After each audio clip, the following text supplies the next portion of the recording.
Hello and welcome to Newsmakers for this Thursday, October 24th, 2024. I'm Louie Butko, and on today's show, I'm very pleased to welcome back McMaster Political Science Professor Don Abelson. Don, had to bring you back because we are now 12 days away from the 2024 U.S. election. We're going to look at some poll numbers real quick, but just generally speaking, 12 days out, what can we say about this election cycle? Well, right now it's just in a dead heat. What it tells us is that the country remains fundamentally divided. Trump received over 75 million votes in 2020. His supporters have not moved on despite all the scandals and all the indictments and everything that's come Trump's way. The Republican Party is not going to be, giving up any ground soon. The Democrats certainly won't. It's going to be a fight to the finish. Mm-hmm. I want to bring up some of these numbers. These are real clear politics. This is kind of the rolling average of what we're working with. Nationwide, they have Harris 0.02%, but it's those battleground states right now. Those have kind of been swinging back and forth. But right now, these are numbers that internally Kamala Harris's campaign has got to be freaking out on. Michigan, Pennsylvania, Wisconsin, Arizona, North Carolina, and Georgia, all Trump, all within the margin of error. Let's talk a little bit about polling. Yes. Because if you look at similar numbers from 2020, Biden was up big in all of these states. It ended up being a lot closer. Have there been corrections made in polling? And because it's such an inexact science, what do you make of polling as somebody who studies political science? Right. Well, there's definitely been corrections built in to the polling. And depending on the poll that you're looking at any point in time, they'll have a different methodological approach, but the corrections have been built in. You're absolutely right that it's really coming down to those 7 battleground states. We know that Hillary Clinton did not do well in 2016 with some states that were traditionally Democratic. And so Kamala Harris has been focusing much of her time and energy in making sure that the Democrats win, Pennsylvania, Wisconsin, Michigan. If she can't pull that off, Trump has a much clearer path to victory. If she doesn't take Pennsylvania, it means that she's going to have to flip one of those red states. Which one could it be? Could it be Georgia? Could it be Arizona? Probably not. Nevada might be in play. But it's just so tight that the pollsters, I think, are being very cautious. They're certainly not predicting a rout. It's not going to be a rout. It's not a national election. It's a state-by-state election. And we know going into this election which states would be in the blue column, which states would be in the red column. But as we've seen over the last 3 or 4 presidential electoral cycles, that the middle of the country, for the most part, remains bright red. The coastlines are blue. That has not changed. What's going to change are the numbers with respect to the popular vote. So even if Harris wins the popular vote, she can still easily lose the Electoral College vote and vice versa. So we're focusing on the narrowest of margins, but I suspect pollsters are being very, very conservative in terms of the states that they're looking at closely. Well, and these poll numbers are going to be used most likely by one side to justify delaying concession or maybe never conceding, as we saw in 2020. They're going to point at these polls and say, well, it's impossible that she won by 2 points. She was down, right? And that's sort of to the heart of what the Trump campaign does. Oh, absolutely. And the Trump campaign has already hired a litany of lawyers to begin the paperwork, in the event that Trump loses. So that's not going to go away. They've already have all their ducks lined up. The other thing, to get back to your point about polling, is pollsters at this time do not want to be overly optimistic for one party or the other, because you don't want to convey to that swath of undecided voters that if Harris was ahead 5% or 6%, why should they get off the couch and go to the trouble of voting? In an election that is this close, I think pollsters are being more responsible, recognizing that every vote counts, and people have to recognize what is at stake, what are the consequences. So again, I think that's another reason why the poll numbers are so close. They've built in a margin of error, which covers off the spread. And they're just going to wait and see what happens. It's funny you bring that up, the idea of dissuading voters from going to the polls, because it seems like the Harris campaign is taking that approach when it comes to their campaign donations. Right. They cracked $1 billion in campaign donations, and by any other metric, you would look at this 6-month sprint that Kamala Harris has been on when it comes to just grassroots fundraising, total fundraising, just the way she's been able to change her popularity, which has dipped a little bit since the initial spike. But to that point, the donors, they're really not flaunting how much money they brought in, but it is significant, the amount of money the Harris campaign has made. It is incredible. When you think of the numbers, years ago, we used to talk about presidential elections costing millions of dollars. Now we're talking about billions of dollars. The rise of super PACs, the fact that there are no limits placed on contributions to super PACs. So people like Elon Musk and others figure very prominently in this election because not only are they providing incentives, $1 million wins for some voters, but they are able to invest in ads. They are able to cover off huge markets with the money they're prepared to invest. And the legality of that sweepstakes still being discussed. That one being that Elon Musk can't get pay people to vote, but that appears to be what he's doing. Let's stick with the Trump campaign because it was I want to say it was a rough weekend, but it was a weekend for Trump. General Kelly comes out on tape, sits down with The Atlantic and says, yes, I've heard Trump said, why weren't we more like Hitler's generals? Right. Disqualifying for any other candidate, it would seem. For Trump, he's going to deny it. Not strongly. He's not on his Truth Social every day saying, I didn't say this. His campaign is saying it. He attacks other people.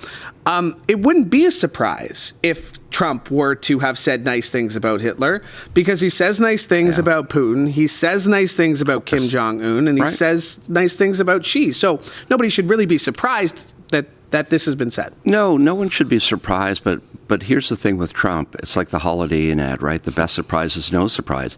He's not hiding anything. There's been more written about him out of office than most presidents in office. You look at a person who was impeached twice, a convicted felon, faced 94 indictments, a pathological liar, a sexual predator, a narcissist by any textbook definition. It doesn't seem to move the base.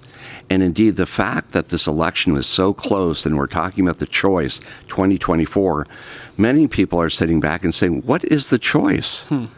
We're going to return someone to office who's been responsible for these absolutely offensive and despicable comments that he has made, not only during the campaign, but over the last several years. What has happened to integrity and character? So if you could just set the politics aside for just 1 second and say, this really isn't about conservative principles or liberal principles. Elections really are about leaders who can demonstrate that they have character and integrity. Well, we know where Donald Trump would land on that, but people, particularly his supporters, of course, are prepared to ignore just about anything. It would be interesting, from your comment about John Kelly. Most conversations in the Oval Office are recorded. And the one thing that Donald Trump doesn't know is the people like Kelly and others that are coming out, painting a very disturbing picture of Trump. You don't know if they had devices on them to record the conversations. All they needed was their cell phone. So I think Trump has to be a little careful because you never know what's going to surface over the next several weeks. Well, I was just about to ask that because I was thinking, as when you were talking about taking notes in White House meetings, I went straight to James Comey and the notes that he took. That's correct. Post-election, right? The threats that he felt were made against him. To that point, we get what we find October surprises. Right. And maybe this General Kelly was supposed to be the first of one. Maybe it already seems to be going into the background. I know Kamala Harris yesterday said that, yes, I agree. I do think he's a fascist, which is an interesting comment that I want to get to. But tell us a little bit about October surprises. Right. And even with this president, should we not be surprised by anything this cycle? Well, let's get to the latter point first. I don't think anyone should be surprised. Are they surprised? Should you be surprised that Trump has authoritarian leanings? No. Should you be surprised or should one be surprised that he embraces totalitarian leaders? No. Trump never wanted to be president. He wanted to be a king. He didn't want to work within a constitutional system of checks and balances. He wanted the power, the authority, as did Richard Nixon, to wave a magic wand and do whatever he wanted to do. He's very uncomfortable working within a system of checks and balances. He wanted free and unconditional power. That's not how a republic works. Power flows directly from the people. In terms of October surprises, one issue that is resurfacing, there's a recent book by Craig Unger, Pulitzer Prize-winning journalist about this, was during the late 1970s, the presidential campaign between Jimmy Carter and Ronald Reagan. And people will remember of that vintage that every day after the American hostages were taken in Tehran, that there would be a little flag at the top of the screen indicating how many days that people were in captivity. And the storyline is that Carter had negotiated the release of the hostages while he was still in office, which certainly would have helped bolster his chances in 1980. But that there was a relationship between the Reagan campaign and others to make sure that the hostages were not released until the election was just about over. And so, yes, there could be surprises, but my fear is this. Ronald Reagan used to be referred to as the Teflon president, right? The assumption being nothing sticks. Iran-Contra didn't stick. The hostage crisis didn't stick. If he was the Teflon president, what do we call Trump? Because it doesn't matter or seem to matter what scandals come his way. What generally happens is his popularity increases. Wouldn't he be the immune president, though? I mean, like the Supreme Court has said that, right? The Supreme Court has said he is immune. So, I mean, if we're talking Reagan's Teflon, Trump is immune from all of it. It's as if he exists in a cocoon, right? That nothing can touch him. So, we talk about impeachments, we talk about allegations and indictments.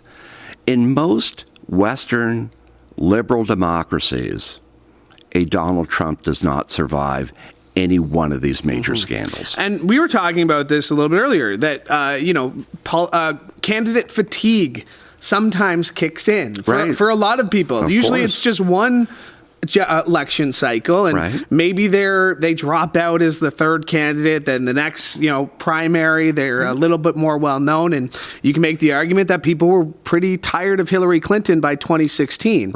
Donald Trump, like you said, his base gets there. There's a 4 or 5% swing vote that says maybe I'm done with him, but okay, I'm back in. Brett Baer tried to get Kamala Harris on this on Fox during a town hall last week. Well, then what do you say about that 50% of the country? Are they stupid? Are they you're not running. You can say whatever you want about them. But there are even going to be people who comment on this video who live in Canada who say, you guys are just two Canadians. Like, you're a political science professor. You know what you're talking about. You're literally the expert. But we don't get it. Well, I think most political scientists don't get it either. But where does the support come from for Trump?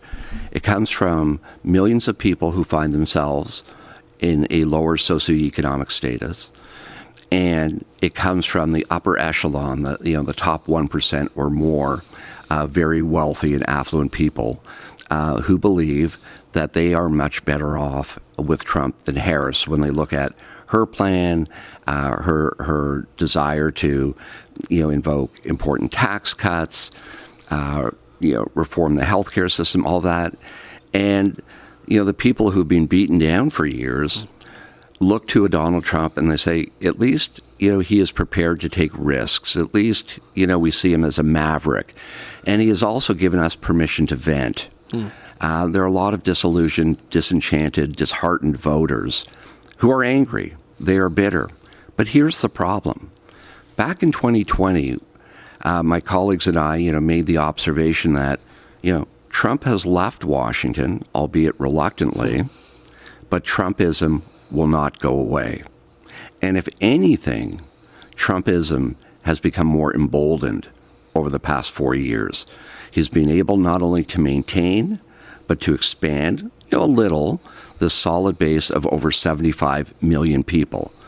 Regardless of the outcome of the election, you're still going to have these tectonic plates, representing the Democratic Party and the Republican Party, that are moving toward each other. Neither party is prepared to give up any ground to achieve common ground.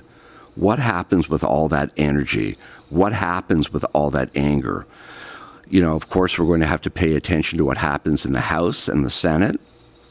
It is entirely conceivable that you could have, Trump taking the Oval Office, but people engage in a phenomenon that we used to refer to more as split ticketing or ticket splitting, that they say, we feel more comfortable with Trump in the Oval Office, but we still believe in our checks and balances, so let's put the Democrats, and get them back in charge of the House and let them retain the Senate. And that way, you end up really in a deadlock. That is possible. We'll have to see what happens. But what concerns me is the emergence of political violence, the fact that you have a Donald Trump who has already convinced millions of people that the 2020 election was rigged, and if he loses, the same narrative is going to be developed even further. Yeah, despite the fact that every court case from the 2020 election that even went through judges that were appointed by Trump, all failed. The fact that he's been charged for trying to influence votes as well in Georgia. Let's talk about Kamala Harris, because again, we talked about her fundraising numbers, but just strictly from a campaign, again, this is somebody who was really thrust in the spotlight. Most traditional presidential campaigns don't start, mid-year election year. Of course, she had a bit of a head start as being vice president.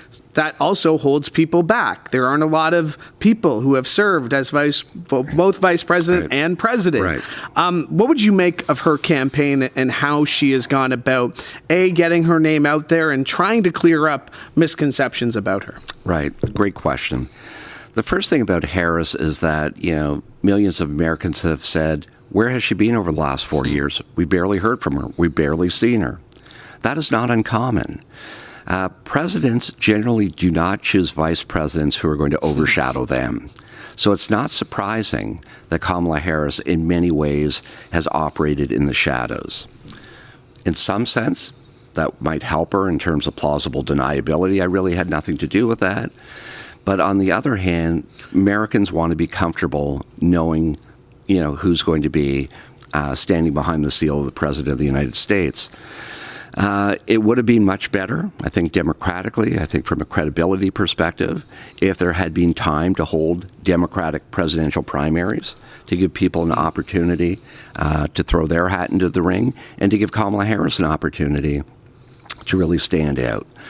That was a problem. The other issue is she's walking a tightrope.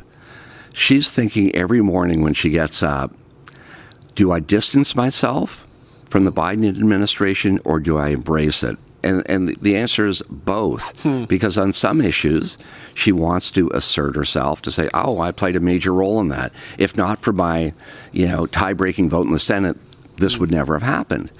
So she's in a very, very delicate and sensitive position. She wants to assert her independence, her autonomy, her ability to make difficult decisions, while at the same time either defending or moving away from the Biden record. So she finds herself in it's a very awkward position to be in. And we've seen her attacked sort of for both. She was on The View a few weeks ago and said, I wouldn't change anything, and was quickly went after her. And then Walz stepped up this week and said there are things she would have done differently for sure. It's a near impossible task, projecting the next 12 days. But what would be some key things to watch for over the next week and a half when it comes to Nobody's going to know. Nobody's going to know on November 5th, November 6th, and so on. It's going to take some time. But what would be some key events you'd be looking at the next week or so? It's really unfortunate that Trump did not agree to debate Harris again. So millions of people tuned in to watch the town hall. Trump was not there. People will be looking for, particularly the undecided voters. I mean, if you've already decided, there's really nothing that's going to change your opinion. People are going to be looking for, more concrete messages coming out of the Harris campaign. If they're sitting on the fence, is there one thing that might, take them to one side or the other? Given the number of explosive stories there have been, I can't imagine at this point something else coming out that would derail Trump.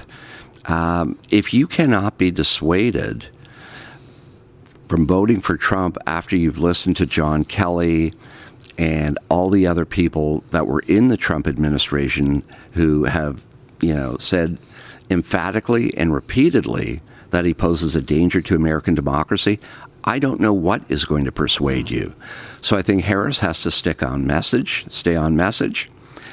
She has to continue to lay out a plan and a vision, and to try and get to those undecided voters as much as possible. But unlike Hillary Clinton in 2016, who took for granted that strong blue wall was going to stand, Harris knows that her political fortunes and the fortunes of the company depend on her holding on to Wisconsin, Pennsylvania, Michigan. I think it's pretty telling. We saw Obama this week, right? And, he had always said, and ever since he's left office, he's been very particular about when he campaigns and where he campaigns. Right. We saw him this week. Bruce Springsteen, I believe, is going to introduce him at an event this week or tonight in Jersey. We talked about the actual election day. We talked about just how close an election this is. People will go back to the Gore-Bush 2000 and the results and how long that took. And, Gore conceded. Eventually, it took the Supreme Court telling him, but he conceded. What do you think this election looks like the next day?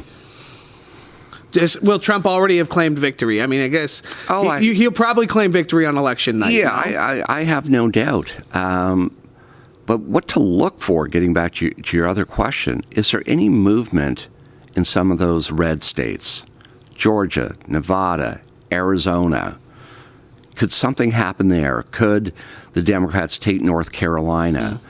So, Trump and Harris have two very different paths to victory. Trump's path goes through the Sun Belt states, and Harris, through the Rust Belt. A lot is going to depend on voter turnout. There were millions of people who could have exercised their right to vote in 2016, and they didn't. So the message that Obama has been conveying, and I think very persuasively, is that if you truly are concerned about the future of your country, get off the couch and you cast your vote. We know in reading American history and learning about it, about the thousands and thousands of people who sacrificed themselves, their livelihood, their lives to secure the right to vote. Women, blacks in the United States. Every person, whether they are young, this is their first election, or seniors, they've got to do what they can to vote because the consequences of this presidential election are so significant.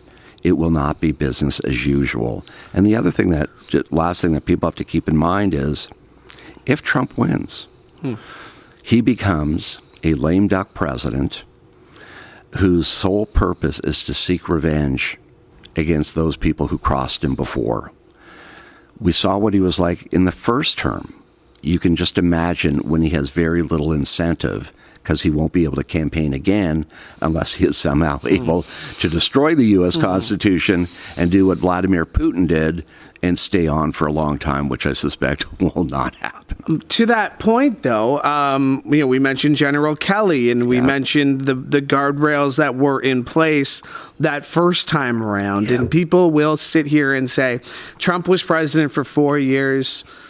minus COVID and minus all the things he did in office, the world kept turning. Why is this election different? And I mentioned, General Kelly, right. He's not going to put a General Kelly in a position like that. Right. He's going to put sycophants. That's absolutely correct. And that's what worries me too, that at least he had some very bright people working with him and who were able to rein him in. He's become completely untethered. I mean, whether you're a Democrat or a Republican, liberal or conservative, simply read his speeches. Casting aspersions against entire ethnic groups, casting aspersions against illegal immigrants, casting aspersions against women, making the claim that although Joe Biden has become mentally impaired, Kamala Harris was born mentally impaired. These types of comments in our country would be a career-ending decision. But the United States has been prepared to not only tolerate him for 4 years, but to encourage him further. And to me, as a Canadian with American family members, I question where integrity and character have gone. And elections are a time for reflection. They're a time for taking stock. What does America want its future to look like? They have a path to choose. It could be going down and digging a deeper and deeper hole for themselves, which I suspect would happen with Trump, given the fact that he's both protectionist and isolationist. Or they can vote for someone who offers a vision of hope and a desire to break this degree of polarization that has really paralyzed the United States over the last few decades. What kind of impact would a Trump presidency have on Canadians here? Well, it's very, very interesting. When we look at the bilateral relationship, I mean, we went through 4 tumultuous years with Donald Trump. Our number one priority has always been trade. We trade with the United States in goods and services approximately $3 billion per day. We had a target, Canada did, on its back during the 2016 Republican presidential primaries.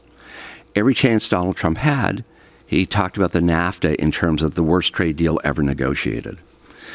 We know that the USMCA, the United States-Mexico-Canada trade agreement, will be up for renewal in 2026. The Canadian government has to, whether it's a Harris victory or a Trump victory, they have to step up their level of advocacy. They have to become more aggressive. They have to become more strategic in terms of working with state governors.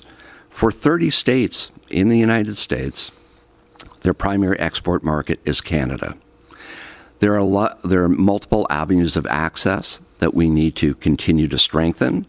So regardless of what's going on in the White House, we have to have stronger ties to Capitol Hill, with various non-governmental organizations, with the media, people who will be our allies to ensure that our interests, whether it's trade, energy, the environment, the border, are listened to. In Canada, when we hear about the special relationship, we assume that's us, that Canada and the U.S. enjoy a special relationship. When Americans hear the term special relationship, they don't think of Canada, it's the United Kingdom. We need to do a much better lobbying job and advocacy job. It should be an eventful 12 days. You and I could probably speak to a number of topics every day in those 12 days, but we're going to have to get you back after the election one way or the other. Professor, thank you so much for joining me. My pleasure. Thanks for having me. My thanks, Don Abelson, for joining me today, and my thanks to you as well, because we could not do the show without your support. Hey, while you're here, make sure you like and subscribe to CHCH Podcast so you never miss an episode of this show or any of the other great shows we have for you, including Sportsline with Bubba O'Neill. I heard there's a special 2-episode drop today, so you're not going to want to miss that one. My thanks to Laura Brody for directing today's episode, and one more time, thank you from all of us here at CHCH. I'm Louie Butko. Have a great day.